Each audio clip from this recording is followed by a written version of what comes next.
এ পর্যায়ে আমি দুটি কথা বলে আমাদের আজকের সবার কার্যক্রম সমাপ্তি ঘোষণা করব।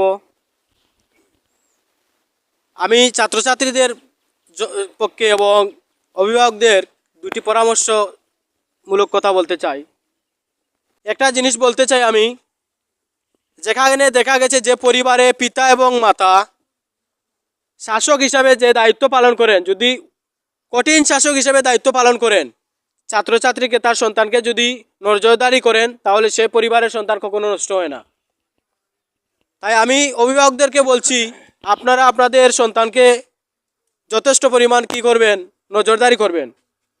সে কী করছে, পড়ালেখায় ঠিকমতো আসছে কি না, রাস্তায় কোনো আড্ডা দিচ্ছে কি না, পড়ালেখার নামে কোনো জায়গায় বেড়াতে যাচ্ছে কি না, তারপরে বাড়িতে সময় মতো লেখাপড়া করছে কি না, কার সাথে মেলামেশা করছে।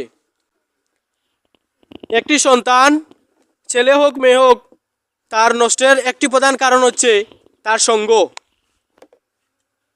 ভাব সম্প্রসারণে আমরা পড়েছি, প্রত্যেক ক্লাসেই হয়তো জানা আছে যে একটি প্রবাদ বাক্য রয়েছে, সঙ্গ দোষে লোহা বাসে।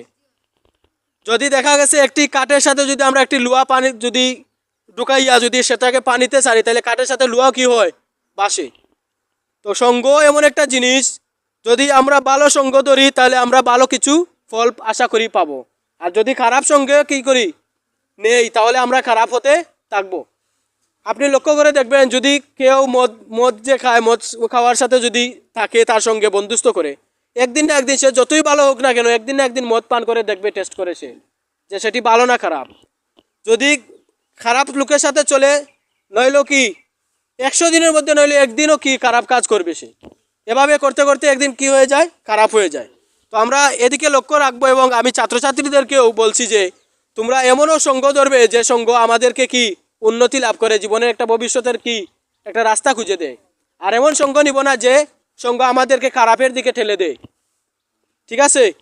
এবং আপনাদের অভিভাবকদেরকেও আমি বলছি যে আপনারাও খেয়াল করবেন ছাত্রছাত্রীদেরকে, যেহেতু আমাদের জায়েদ স্যার বলেছেন যে আপনার মূল্যবান সম্পদ হচ্ছে আপনার সন্তান, ঠিক আছে? যেহেতু সন্তান আপনাদের মূল্যবান সম্পদ, সন্তানকে আপনারা প্রধান সম্পদ হিসেবে সেটিকে গ্রহণ করবেন এবং সেটিকে খেয়াল করবেন।